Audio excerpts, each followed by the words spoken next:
Ассалаумағалейкум барша қазақ елі.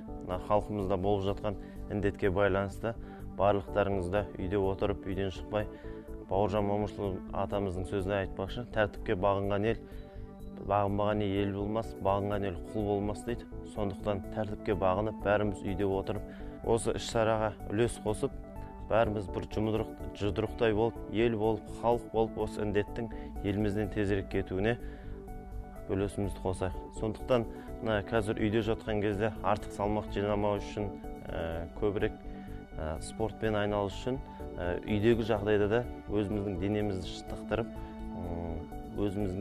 өзімізге пайдалы істермен айналысуға болады. Сіздерге қазір 3-4 түрлі жаттығу түрлерін көрсетем. Өте қарапайым, сіздерге де барлық кез келген адамға жаттығу жасауға ыңғайлы болатын заттар. Сондықтан көріңіздер. Қазір жасалатын жаттығудың түрі өте қарапайым, ешқандай бұның қиын шығылығы жоқ. Бірінші жасалатын жаттығу міне 2 аяқ, 2 иықтың арақашықтығында болады.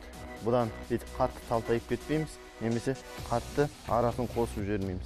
2 иықпен 2 аяқтың арасы бірдей, жаңағындай бір қарама-қайшылықта болады ұзындығы. Бұл жерде не істейміз? Бұл жерде 2 жұдырықты жинаймыз.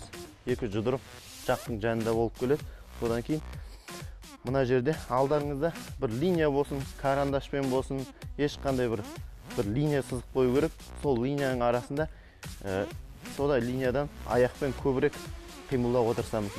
Бірінші былай тез-тез үш жерде қол орнында тұрады, басы орнында тұр, аяқпен. Міне мен өзіме қойып қойған сызық, міне осы сызық болсын. Бұны тоқтамай 30 секунд аралығында жасаймыз. Бұдан кейінгі жасалатын зат, осы жерде бір орында тұрамыз. Кішкене аяқты, тізені алдыға қарай бүгеміз. Қол тура осылай тұрады. Осы арақашықтықты бұл координация деп аталады. Тура осылай тұрасыз, аяқты тура солай, қатты ашық емес, қатты арақашықтығы жақын емес. Осы жерде мін осы аралықта ешқандай не өзгермейді. 1 2 1 2 1 2 1 2 1 2 1 2 мін осы жерде тура осылай 30 секунд жасаймыз, бірақ тезірек жасауға тырысамыз.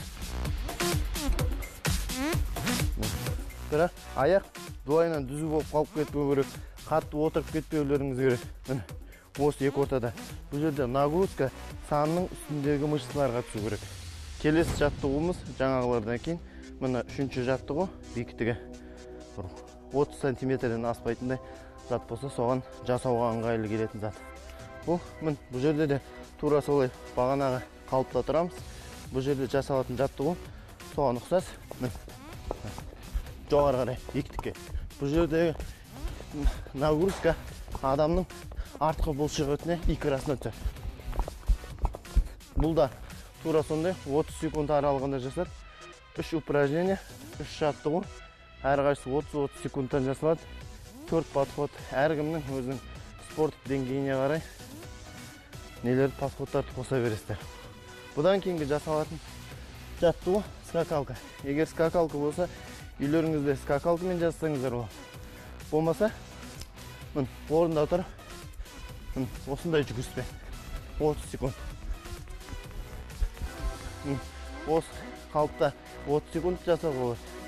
Ал егер скакалкаңыз болса, скакалкамен жасаған көбірек пайдасы тиеді. Бұл жерде сіз 30 секундта көбірек скорость қосып үлгересіз. Әр 10 секундтың аяғында 2 ускорение қосады.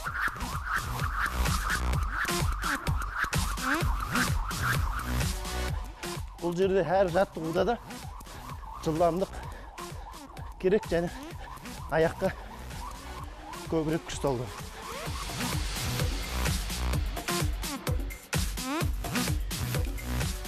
Мінекей осындай жаттығуларды үй жағдайында кез келген адам жасауға болады. Тек оны жасауға адамда желание болу керек. Үйде жата бермей, осындай жаттығулармен өздеріңіздің формаларыңызды жоғалтып алмаңыздар. Біз біргеміз. Алға Қазақстан.